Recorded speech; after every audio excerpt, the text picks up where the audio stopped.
Muito boa noite, deputado. Obrigado pela oportunidade. Eu espero poder ser útil, não só a você, bem como a nossos ilustres telespectadores. Bom, a gente recebeu já várias perguntas que chegaram com a hashtag do nome do programa e o Theo Taveira, que está aqui comigo hoje, vai ler as perguntas que vocês fizeram. Eu já vou começar com a pergunta do Vando. Pode ser, deputado? Aqui você é que manda. O senhor já apoiou Lula, Ciro e já defendeu um comunista à frente das Forças Armadas. Deve ter sido Aldo Rebelo, né? Como explicar isso para os seus devotos reacionários, diz o Vando? Eu não apoiei. A questão de apenas votar não quer dizer o apoio, ok? Quando você fala em Aldo Rebelo à frente do Ministério da Defesa, ou era ele ou João Pedro Stedley. Você tem que decidir qual seria o menos danoso à força. Mas não conversei com o Lula, nem conversei com ninguém. Foi um apoio, assim, meu, junto aos meus colegas. Olha, eu prefiro entre esses dois aqui, dos males, o menor. É isso que aconteceu, né? E a Folha de São Paulo, como me ama, né, potencializa essas questões. Quase um Lula no passado. Ou é Lula ou Serra. Serra também integrou uma ação, um grupo terrorista conhecido como Ação Popular. Você não tem opção. E o Lula era, até aquele momento ali, virgem na questão. A não ser as suas greves ruidosas que ele participou no passado, não tinha as mãos sujas de sangue por parte de grupo terrorista nenhum. Mariana, o Fred Silva lembra que o deputado usa a bandeira contra a corrupção como uma das grandes bandeiras da tua campanha, mas ele diz aqui que está sabendo que o senhor recebeu dinheiro da JBS. Vamos lá. Não é uma bandeira, né? A questão de combater a corrupção e não ser corrupto não é virtude, é obrigação. O dinheiro da JBS, desde 2014, as empresas depositam no partido o dinheiro e o partido, então, repassa para os candidatos. A JBS, via partido, botou na minha conta 200 mil.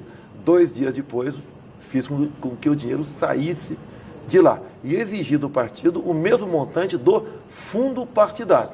Que, afinal de contas, eu agrego, né, por ano, um pouco mais de 2 milhões de reais para o fundo partidário.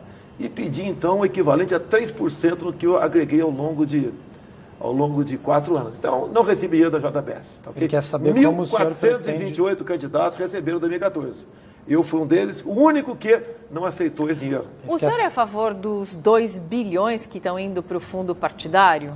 Olha, nós votamos a urgência do projeto, eu votei contra a urgência. Depois o projeto foi aprovado por votação simbólica. E o pessoal usa quem votou pela urgência como se estivesse apoiando o projeto. De certa forma, sim. Então, eu me manifestei contra a urgência, contrário os 2 bilhões. Muitos lá dizem que precisa de recurso. Olha, você não é obrigado a ser candidato a nada. Vai ser quem quiser. Eu faço campanha sem dinheiro. É coisa rara, mesmo meu partido, né, nas vezes anteriores, me apoiar com recurso do fundo partidário. A minha campanha, hoje em dia, nas mídias sociais, fui mais votado no Rio de Janeiro, elegi um filho em São Paulo também, nas mídias sociais, com 82 mil votos, que é carioca, okay? E se elegeu deputado por aqui. Eu li o livro que o Flávio, seu filho, escreveu, eu li uma boa parte, e eu vi que o seu Geraldo tinha o sonho que o senhor fosse presidente da República. O senhor acha que está perto de cumprir o sonho do seu pai? O sonho dele foi ser presidente naquela época, continuando no Exército. Isso. Tanto é que quando me candidatei a vereador no Rio, ele foi do Rio de Janeiro e me ameaçou seriamente, né, para eu desistir da minha campanha para vereador. Foi a primeira vez que eu me omiti perante meu pai. Não menti, me omiti. Falei que ia pensar, mas já estava decidido. Okay? E resolvi me candidatar a vereador e tive sucesso, uma campanha bastante conturbada, em 1988, né? Mas fui mais votado do então Partido Democrata Cristão. O senhor tem essa polêmica lhe favorece, né? O senhor cresce, quando bate, cresce. Mariana, não é polêmica, é você enfrentar qualquer assunto. Você pode ver, eu não faço, eu não ligo para você e falo, ó, tais assuntos, por favor, não toque, senão eu não vou. Eu topo qualquer assunto. E muitas vezes, até não sei responder, digo que não sei, sem problema nenhum. A gente toca o barco. Agora, no trivial, no mínimo, você tem que ter uma posição, ideologia de gênero, família, o comércio com viés ideológico, a questão da China no Brasil, MST, você tem que ter posição tocante isso aí. Vamos falar sobre a questão da China no Brasil, sim. Então. Qual é o problema? A grande máxima, né? A China não está comprando no Brasil, ela está comprando o Brasil. Mas o Brasil não está à venda mesmo?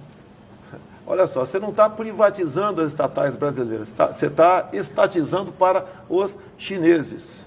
E olha só, agora se discute em Brasília, toque de caixa, um projeto onde se abre o comércio para a entrada de engenheiros aqui no mercado de trabalho do Brasil, mesmo você tendo aí dezenas de milhares de engenheiros desempregados. Engenheiros e empresas e construtoras estrangeiras. Exatamente. Tudo isso está vindo aqui para o Brasil.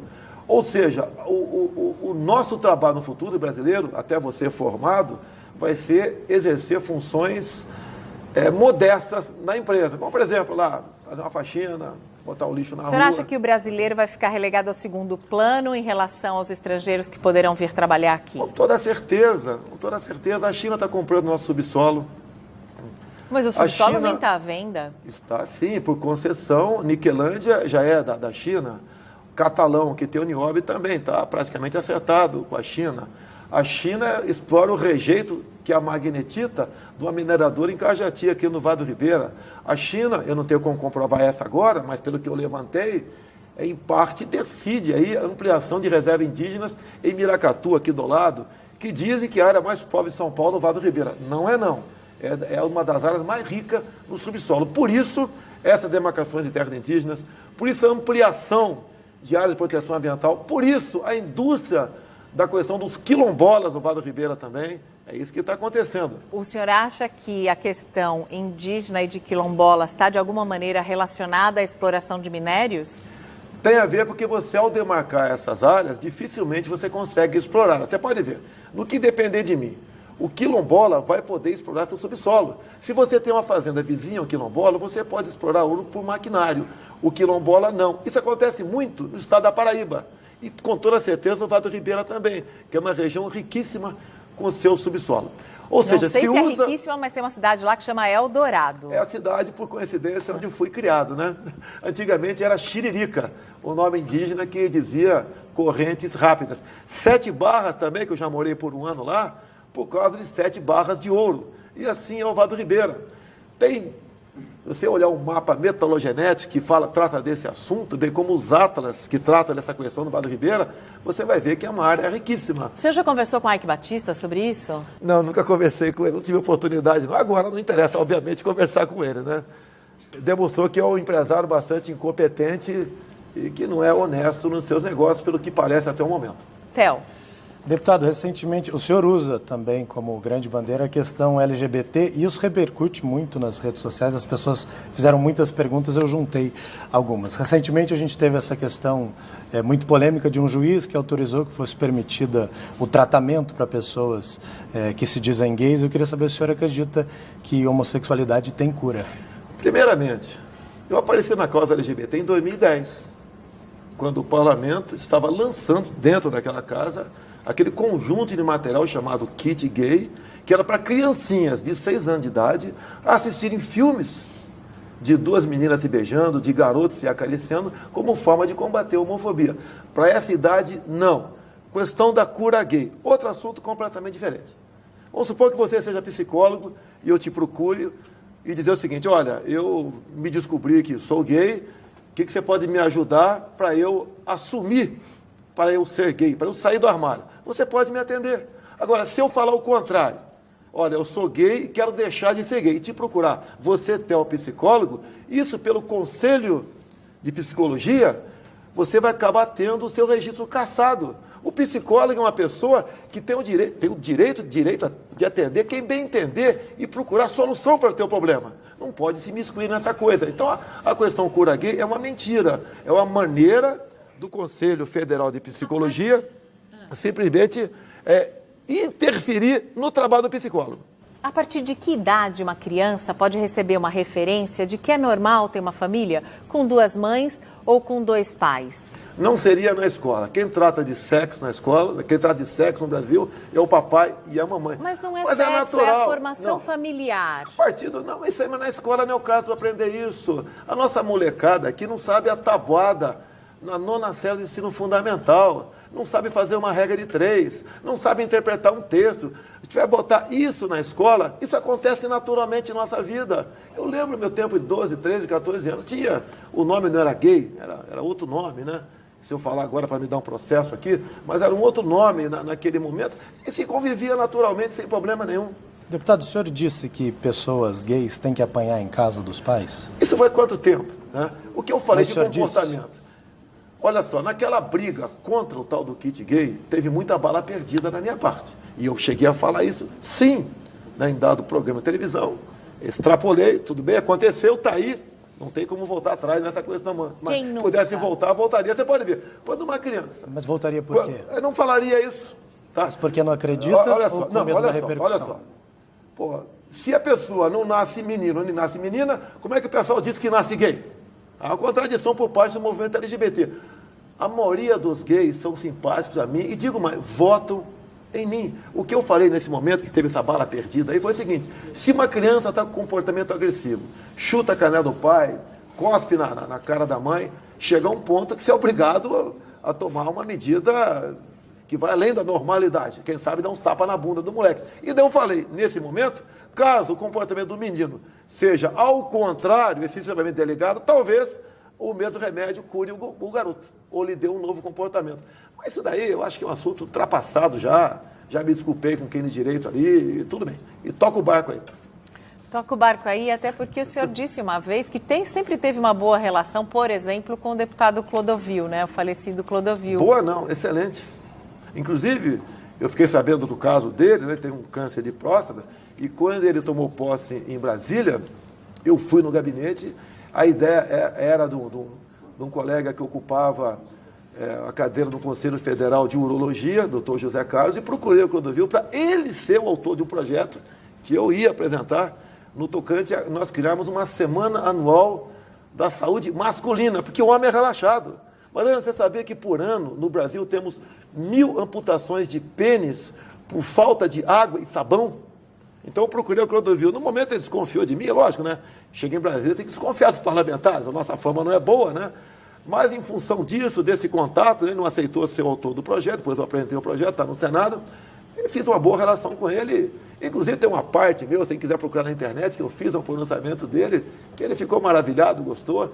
E eu não queria deixar passar em branco o posicionamento de Vossa Excelência, que há uma certa discriminação, sim, em apartear a Vossa Excelência. Alguns têm vergonha ou simplesmente fazem algumas piadinhas, mas eu respeito a sua pureza, a sua inocência. O senhor não aceita esse rótulo de homofóbico? Não tem nada a ver. Poxa, quem não tem um parente, um amigo, poxa... Eu todo dia recebo mensagem no meu WhatsApp aqui de pessoas falando, eu sou gay, eu sou não sei o quê, e estou contigo. Que afinal de contas, eu costumo dizer, não adianta você ser hétero, né, ou ser gay. Você não vai ser feliz nunca, não vai honrar de felicidade nunca, se não tiver uma economia ajustada, não tiver um emprego e não tiver como você conviver pacificamente aqui no nosso Brasil. O senhor está falando de economia, o Marcelo Filho quer saber qual é a sua opinião sobre o tripé macroeconômico. Olha só, quem vai falar de economia por mim é minha equipe econômica no futuro. O senhor já está montando uma equipe? Porque olha só. Por exemplo, pensando em alguns nomes. Como o pessoal exige de mim a questão de entendimento em economia, então teria que exigir entendimento em medicina. Eu vou indicar o ministro da Saúde, que tem um entendimento de questão de Forças Armadas, vou indicar o ministro da Defesa, tem entendimento sobre, por exemplo, a questão da agropecuária, vou indicar o ministro da Agricultura. Então, um exagero nessa parte aí. Você pode ver, dos 5 presidentes militares, qual deles eram formados em economia? Nenhum. E trouxeram o Brasil da 49ª para a 8ª economia no mundo. Oi? Não, eles deixaram o Brasil com muita inflação, fizeram a dívida externa do tamanho que ficou. Não, a dívida externa foi de... Agora, mesmo com a dívida externa que era grande para aquela época... Tinha inflação, no governo militar tinha teve inflação. No final tem inflação grande no governo Figueiredo, tá? Mas, olhe a infraestrutura deixada por eles. Inclusive nas telecomunicações. Tá?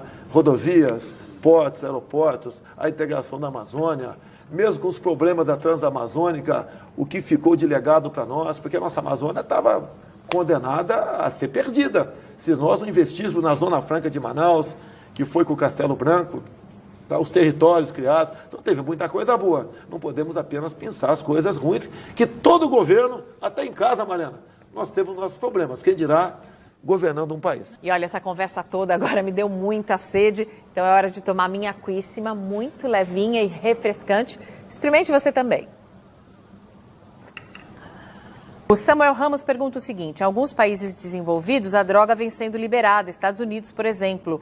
Qual vai ser sua política e se vai ser essa mesma política liberal em relação às drogas aqui no Brasil? Olha, eu tenho que ter uma referência. Vamos perguntar para qualquer pai se ele é favorável a liberar as drogas. Eu acho que 99% são contra, até porque ela vai chegar nas escolas. Um dos últimos países a liberar foi aqui o nosso Uruguai, aqui embaixo. Já há uma preocupação porque aumentou o consumo. E outra, aqui na América Latina, Peru liberou o consumo medicinal da maconha também, além da Uruguai. Não, medicinal é uma coisa, para recreativo é outra. Ah, entendi. O senhor é a favor do uso medicinal dos remédios à base de cannabis? Você usa, por exemplo, certas drogas em combate. A morfina, por exemplo, aliviar uma dor.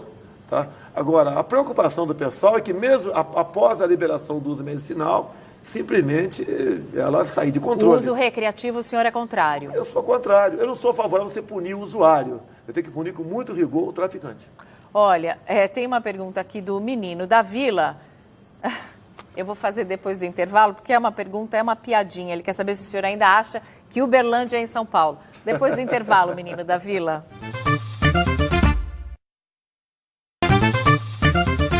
Voltamos, estamos conversando hoje com Jair Bolsonaro, que deve ser o candidato do Patriota. O menino da Vila, estamos fazendo perguntas dos internautas. Quer saber se o senhor acha que Uberlândia é em São Paulo? O senhor estava viajando Parabéns muito? Pela pergunta, acharam uma falha na minha pessoa, Opa! né? Parabéns. Falha geográfica. Olha, eu não posei de paraquedas em Uberlândia, né? Depois fui para Uberaba, né? Eu fiz uma viagem, fui estudando no caminho, na noite anterior eu estudei bastante. Quando posei lá, cometi um ato falho desse aí, tá? Me desculpa aos mineiros, tá ok? Ato falho acontece. E agora você pode ver, há muito mais influência em Uberlândia e Uberaba de São Paulo do que próprio em Minas Gerais. Mas não justifica, errei, retifiquei, 30 segundos depois, acontece, tá ok? Fala, Theo. Deputado, o senhor tem uma boa relação com a imprensa? Considera que tem o espaço necessário para falar? Raramente eu tenho um programa como o de vocês aqui. Eu pergunto isso. Gimenez, coisa rara, né? Porque o senhor fez uma postagem no Instagram que o senhor disse, aspas, a imprensa tenta a todo custo comprar a corda que irá enforcá-la. Será que o senhor pode explicar? Isso daí, no tocante ao trabalho da imprensa como um todo, na relação à minha pessoa. Quem dizia isso era Lenin, né? Vou cortar da burguesia a corda para enforcá-la. O que eu falei, não sei se minhas palavras foram essas, mas se foi parecida com isso aí, né? Vão acabar comprando matérias da mídia para calá-la. Isso eu tenho falado muito em Brasília com colegas da imprensa. O senhor é a favor do controle da mídia? Negativo, quem é a favor disso é o PT. Eu sou, tanto é que coisa rara eu processar alguém da mídia. Só processo quando extrapola. O cara fica lá fazendo imagem minha de Hitler com bigodinho, aí o cara está extrapolando, aí não dá.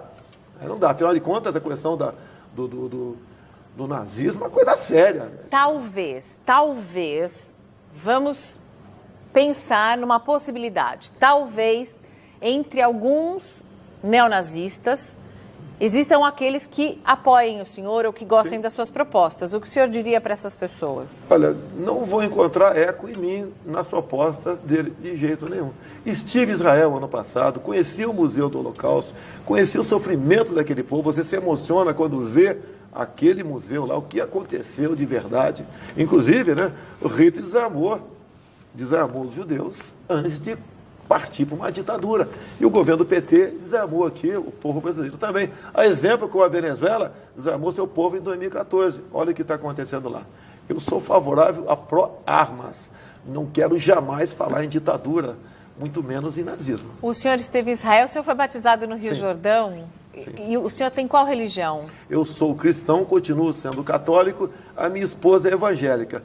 O que é o batismo na igreja evangélica? É você aceitar publicamente a palavra de Deus. E eu, como estava em Israel, do lado do Rio Jordão, tinha um pastor do meu lado, e por coincidência, meu nome é Messias também, eu falei, vou aproveitar a oportunidade para publicamente dizer que acredito em Deus. Isso aconteceu. A Roberta quer saber exatamente sobre isso, sobre o Estado laico, e o que o senhor pensa exatamente sobre outras religiões, principalmente aquelas de matrizes africanas. Sem problema nenhum, tá? A religião é livre no Brasil. O Estado é laico. Eu tenho dito que 90% da população brasileira é judaico-cristão. Os outros 5% é dessas religiões como essa daí, que tem que respeitar. E o restante, 3, 4, 5%, são ateus. sem problema nenhum, que nós não podemos admitir que uma religião venha para cá em nosso meio e queira impor a sua vontade pela força. Qual? Você pode ver, tem certas religiões onde, por exemplo, o casamento se dá com criança a partir de 10 anos de idade. Não podemos admitir isso daí. Tá. Não podemos admitir isso daí.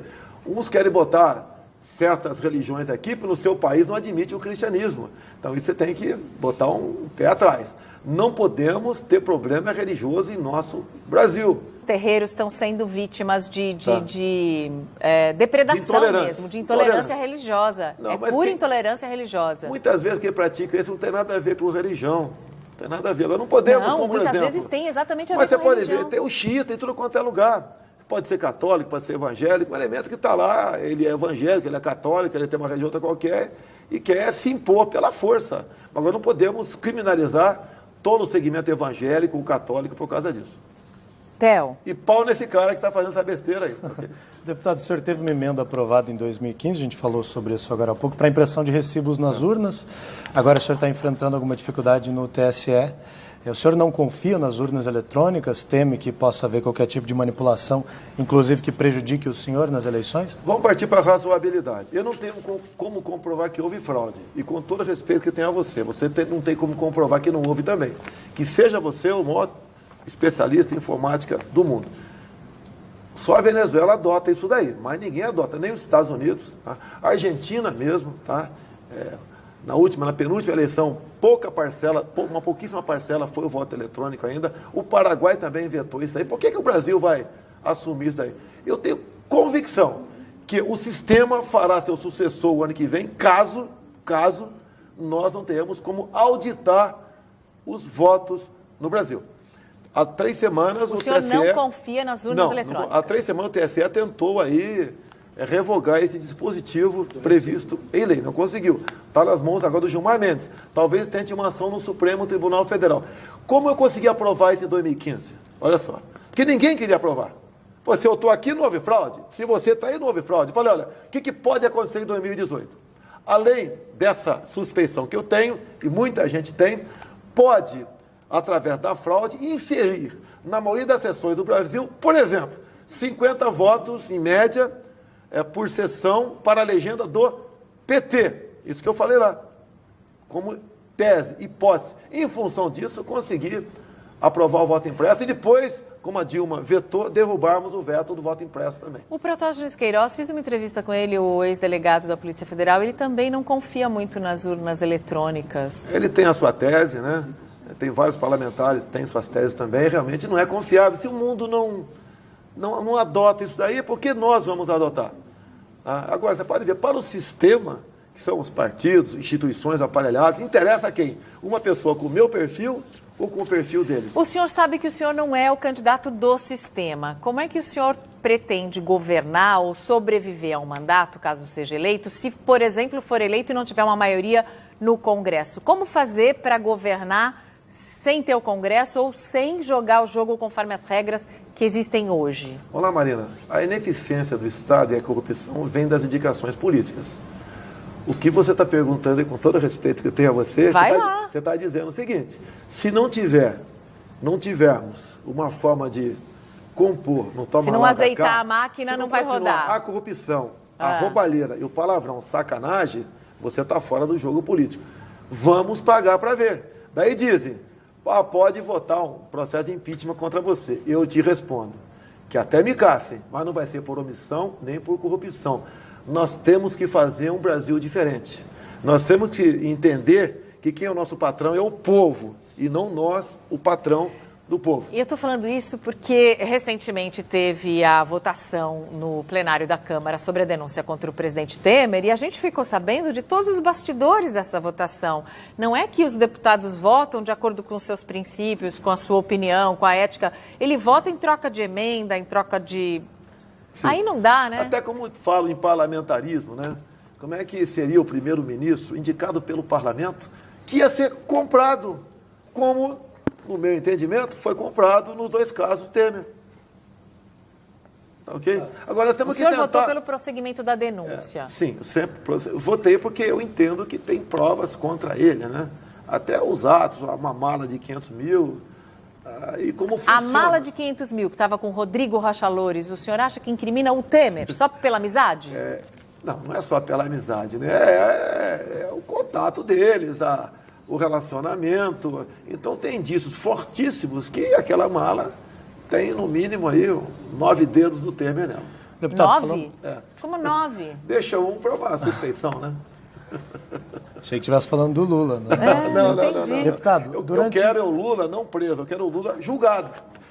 Pelas urnas ou pela justiça? Não, pelas urnas não, quer julgado. A nossa justiça não pode continuar sendo tão morosa como é. Não pode. Não queremos celeridade a ponto que atrapalhe o direito ao contraditório, né? a defesa, mas não queremos também uma justiça tão morosa como nós temos no momento. Mariana, a gente está falando dessa questão do Congresso e o deputado, durante 26 anos, né, deputado de carreira, teve 171 projetos propostos e só 2 aprovados. E a gente sabe, teve o exemplo disso muito claro agora no caso do impeachment da Dilma, que o presidente não governa sem o Congresso. Como é que o senhor pretende passar a ter um pouco mais ali de intimidade, se é que dá para dizer assim, e conseguir mais apoio dos seus colegas no Congresso, caso seja eleito presidente? Olha, o que acontece? O que o parlamentar geralmente está de olho? Nas suas emendas individuais, em torno de 14 milhões por ano. São impositivas, mas o governo joga com ela. Então você tem um trunfo na tua mão. Eu, andando no Brasil, eu fico vendo os problemas de cada estado, de cada região, problema de bancadas, a bancada da segurança, a bancada evangélica, que tem a sua importância, a bancada da agricultura, e estamos botando na mesa o que a gente pode atender sem dinheiro, a não ser as emendas lá individuais. E pelo que nós temos na mesa até o momento, é muita coisa para falar num programa tão rápido, né? Parece que dá para você governar por aí. Ninguém quer dar as costas e nem brigar com o parlamento. Agora, o que nós estamos mostrando nessas reuniões que estamos fazendo, e cada vez vem mais parlamentares, é que nós temos que fazer política de maneira diferente. Se é para fazer a mesma coisa, Théo, me desculpa, eu estou fora. Se eu sou obrigado a chegar lá e perguntar para os partidos, né, ou começar o leilão, quantos ministérios para esse ou aquele partido, e você ficar como a rainha da Inglaterra lá dentro, torcendo para que nada dê errado, para você não responder um processo qualquer lá dentro, eu estou fora. Não, eu só digo uma coisa para você.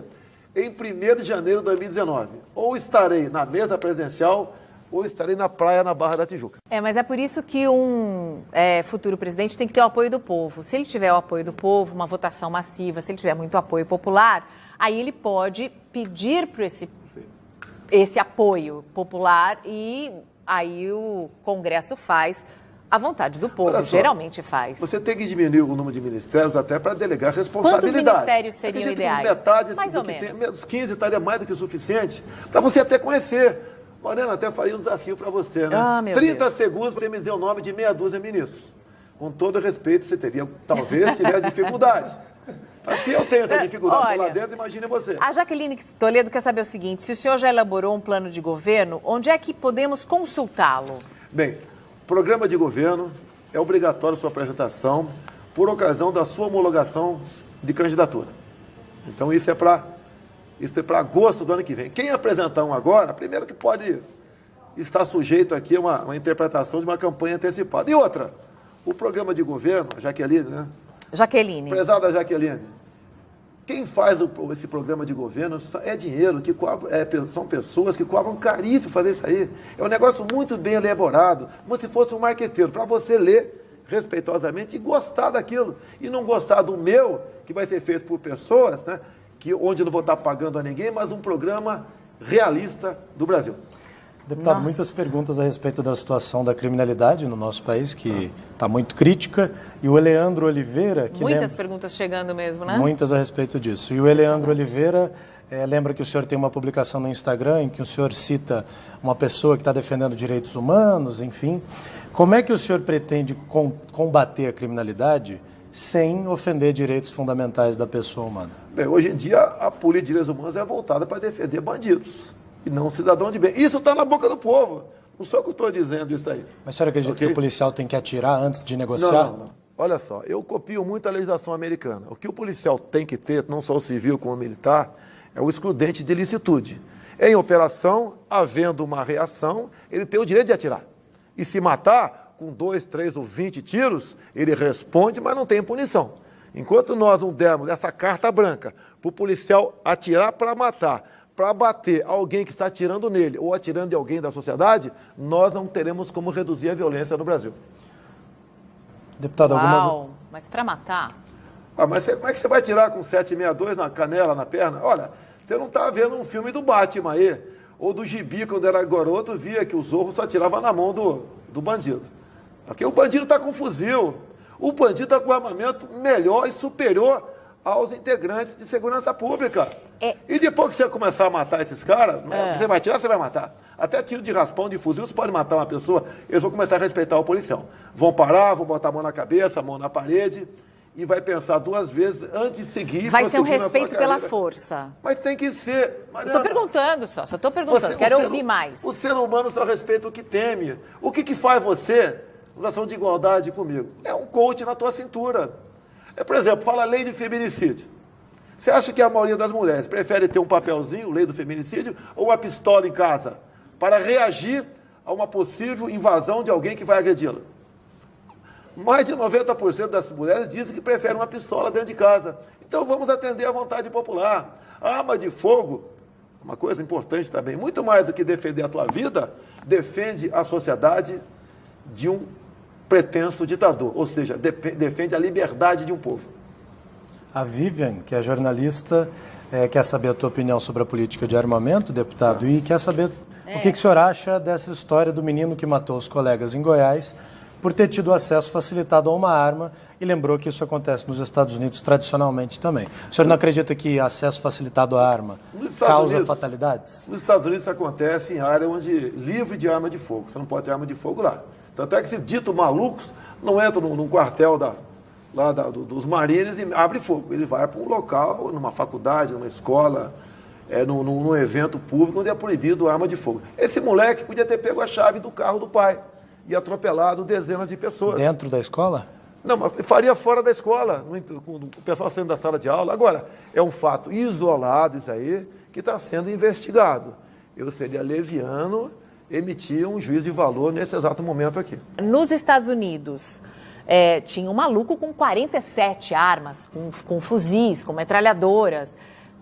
Como deveria ser a legislação aqui no Brasil para permitir uma arma em casa? Deveria haver restrições, eu imagino. Ou o senhor é a favor que seja como lá? Exatamente igual aos Estados Unidos. Sério? Eu atirei agora nos Estados Unidos com uma pistola .50. Que maravilha! Tá? Não, uma pistola, não estou falando daquele... Mas aquele maluco de Las Vegas metralhando as pessoas no show. Você pode, no máximo, usar 2 armas, uma em cada mão. Se você tem 50, 200, 1.000, ou 2 é a mesma coisa. Tá bom. Outra coisa, quando você fala em fazenda, o sul do Pará agora virou inferno. O estado de Mato Grosso do Sul também, invasões, índios e MST. Você vê imagens que eu tenho, tá, de torre de transmissão de energia no Pará, onde tem 200 pneus embaixo. Ou seja, o MST está pronto para parar o Brasil, através de o quê? Entre outras coisas, simplesmente cortar a linha de transmissão. É isso que acontece no Brasil. E o fazendeiro, que depender de mim, terá fuzil em sua propriedade. Por quê? A propriedade privada é sagrada. Você precisa ver a desgraça que é o fazendeiro tendo sua propriedade invadida. Onde seus bens são queimados, o pessoal abate teu gado, muitas vezes faz maldade com sua família. E como é que você pode impedir isso aí? A propriedade é privada. Assim como eu não posso entrar no teu apartamento, eu não posso entrar na fazenda do outro cara. Esse fazendeiro tem que ter fuzil e mais. Ao reagir a uma invasão, entrar no excludente de ilicitude. Responde, mas não tem punição. Acabaremos com as invasões de terra no Brasil. Essa questão da terra também é bastante delicada. O senhor falou do MST, mas o senhor também citou indígenas. O MST usa os índios, tem usado em Mato Grosso do Sul. Temos mais de 100 fazendas invadidas em Mato Grosso do Sul. Mas inclusive, aí os índios não são os naturais donos da terra? Então vamos entregar a Barra da Tijuca, vou entregar aqui Santos, entrega tudo. A área maior que a região sudeste está na mão dos indígenas. Você pode ver em Mato Grosso do Sul, tem 5 fazendeiros presos. Numa dessas invasões, houve tiros e acabou morrendo um índio. Quem matou esse índio? Eu não sei. Talvez os próprios do MST matam o índio e botam na conta do fazendeiro. Nós estamos acabando com a agricultura no Brasil, com essas medidas contra os fazendeiros. E mais ainda, agravado agora com essa questão chamada trabalho escravo.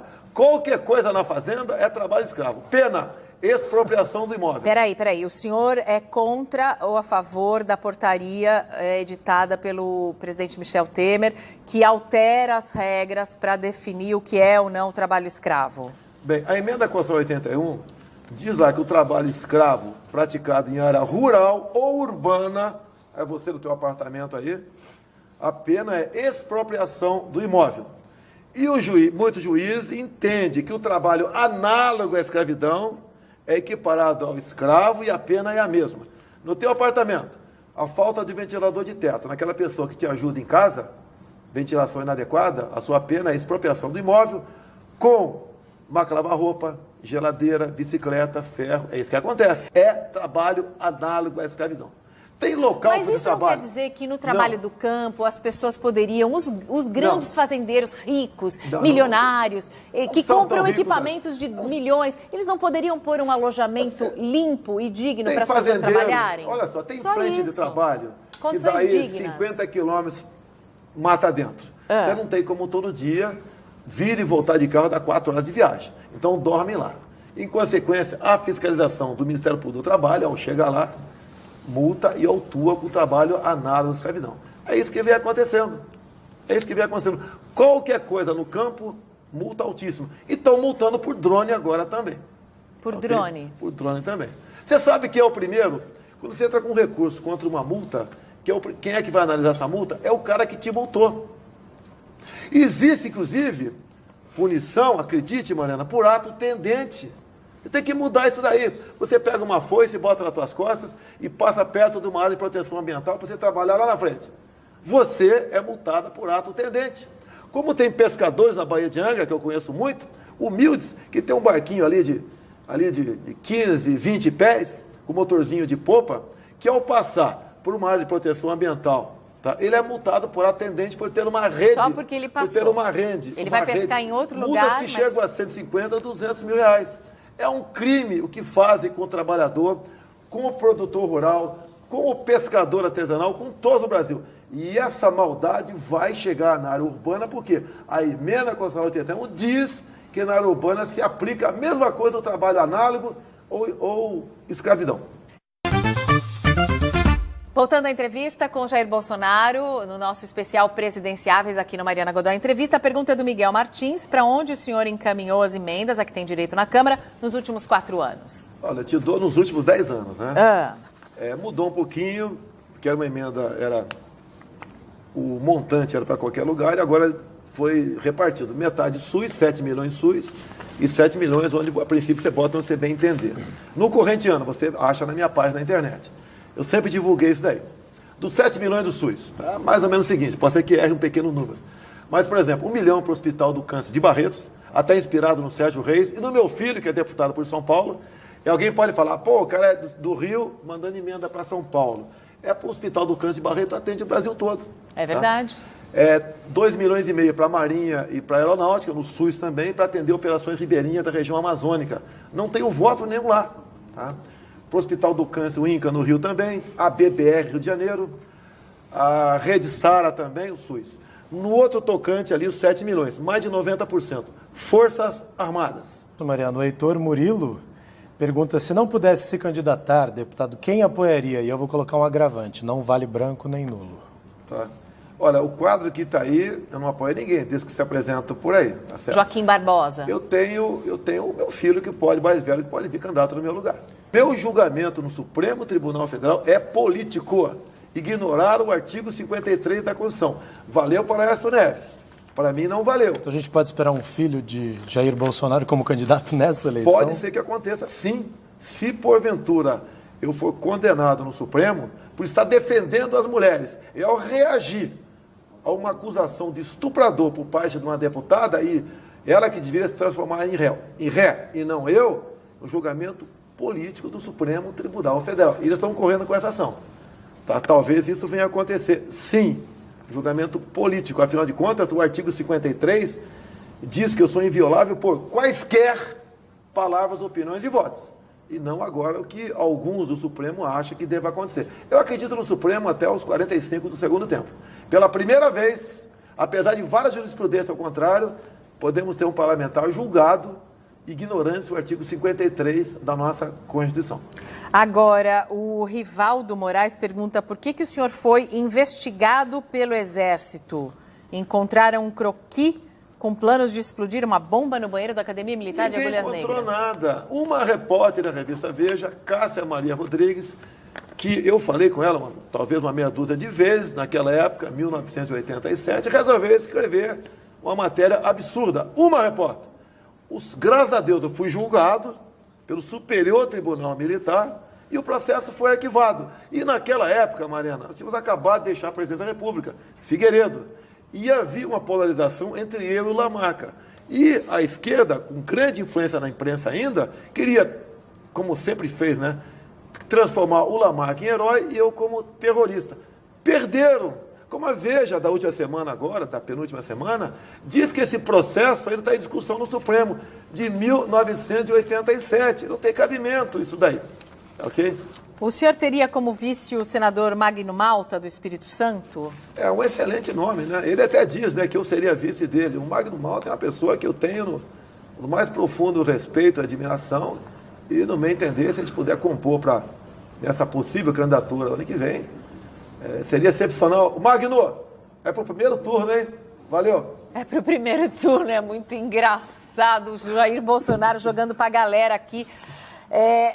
O site O Antagonista, peguei um tweet deles, porque eles dizem que pelo Instituto Paraná Pesquisas, o senhor já aparece em primeiro lugar em Santa Catarina, com quase 25%, e Lula com menos de 20% em Santa Catarina. O senhor acompanha as pesquisas, acompanha a Datafolha, acompanha a leitura dessas pesquisas? Olha, eu acredito, né, num instituto chamado Paraná Pesquisas. Acredito porque bate realmente com o que eu tenho andado pelo Brasil. O Paraná também me deu há pouco tempo o primeiro lugar no DF. Em Minas Gerais, entre a garotada de 16 e 24 anos, eu tenho 30% de intenção de voz, também estou em primeiro lugar. Completamente ao contrário do Datafolha. O Datafolha coloca o senhor com a maior rejeição, a segunda maior rejeição depois do Lula. O Lula com 42% de rejeição, Bolsonaro com 33%. Mas coloca o senhor em segundo em quase todos os cenários. Hoje em dia, né, se a eleição fosse hoje, não é pelo Instituto apenas, mas o Lula tem voto, mas não esse percentual que todo tem aí. Não todo que tem. Mas mesmo no Nordeste? No Nordeste ele tem, uma aceitação maior, porque ele vende a ilusão que, voltará o Lula 2003, que pegou a economia arrumadinha, os commodities, né, lá em cima, o Bolsa Família bombando, e a gente sabe que isso aí não dá para manter por tanto tempo. Vai ter um baque nisso aí, até para a economia estar patinando já há algum tempo. Então, acho que hoje em dia, independente de instituto de pesquisa, estaria eu e Lula no segundo turno. Deputado, a Cláudia pergunta o que o senhor pretende fazer para eliminar o desemprego no país. O senhor já disse que não é um grande especialista em economia, mas ela está achando que o senhor está deixando passar esse detalhe muito importante. Fala alguns nomes desburocratizar. Você, para abrir uma empresa do Brasil, leva 3 meses. Outros países da América do Sul, menos da metade disso daí. Você não pode simplesmente o Estado ficar em cima do empreendedor. Uma Você reforma tem que diminuir tributária. essa pressão. Você tem que, primeiro momento, não se cria mais imposto, nem se aumenta imposto no Brasil. A tal da curva de Laffer, que os economistas falam tanto aí, já foi para o espaço há muito tempo. Você tem que ter um presidente que tenha credibilidade, que honre compromisso. Quando estive no mercado financeiro dos Estados Unidos, em 3 reuniões, entre uma quarta na Câmara de Comércio do Brasil e Estados Unidos, presente inclusive a senhora Zélia Cardoso de Mello, eu falei com sinceridade, objetividade e com verdade a questão econômica do Brasil. E fui muito bem aceito lá. Você começa, no meu entender, por aí, credibilidade e honrar compromisso. Para ser eleito, o senhor vai ter que conquistar também, não só... O senhor já tem um eleitorado de direita, o senhor vai ter que conquistar também outros eleitores.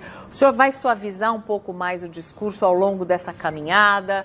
Todos nós evoluímos. Não serei o Jairzinho Paz e Amor como o Lula fez. Na verdade, foi um grande engodo da parte dele. Tenho meu objetivo. Eu tenho simpatia de quase todo o setor da sociedade, as Forças Armadas, Forças Auxiliares, evangélicos, a bancada da segurança pública, o agronegócio, os pecuaristas, o pessoal do norte. Olha, o próprio Paraná Pesquisa, eu estou em primeiro lugar em 4 regiões do Brasil. Perco apenas, segundo eles, no Nordeste, de goleada. Por isso, no geral, Lula está na minha frente. Mas isso, nós estamos evoluindo. Tem pessoas maravilhosas que me ajudam no Nordeste, como o Júlia Lemos, lá, não quero fazer campanha, não. Júlia Lemos na Paraíba, mesmo. O Heitor Freire no Ceará, entre tantas, uma professora Dani Pimentel na Bahia, e tantas outras pessoas, lideranças que nasceram do nada e com verdade vêm fazendo o nosso nome junto em mídias sociais. Grupo Bolsonaro, WhatsApp, tem milhares por aí. As mídias sociais já ajudaram a eleger o presidente Obama nos Estados Unidos, né? Os fake news e os e-mails também ajudaram a eleger o Donald Trump nos Estados Unidos. O Macron também, a gente pode dizer que foi um candidato na França que usou bastante. O Eduardo Bolsonaro em 2014 aqui em São Paulo. Bolsonaro em 2014 aqui em São Paulo. E o deputado é hoje o segundo candidato atrás só do Dória que mais cresce proporcionalmente. Com seguidores no Instagram e no Facebook. Em relação ao senhor, que o senhor analisa as pesquisas, em relação a Dória e Alckmin, o senhor tem um desempenho melhor contra o Alckmin, né? Para o Dória, o senhor perderia, assim, alguma... O Dória é novo, então ele é uma novidade ainda. Agora, no PSDB, o Dória, como é um pato novo, no meu entender, nunca vai conseguir uma legenda para disputar a presidência. A não ser que o Alckmin saia de combate, daí pode ser que haja essa possibilidade. No mais, boa sorte ao Dória aí, tá ok? Ou ao Alckmin, né? Ou ao Alckmin, sem problema nenhum. Você pode ver, há 2 anos, uma pesquisa aqui em São Paulo, o Alckmin, o Dória não estava no par ainda, né? Era um movimento de rua que estava ocorrendo. Aí fizeram 3 simulações.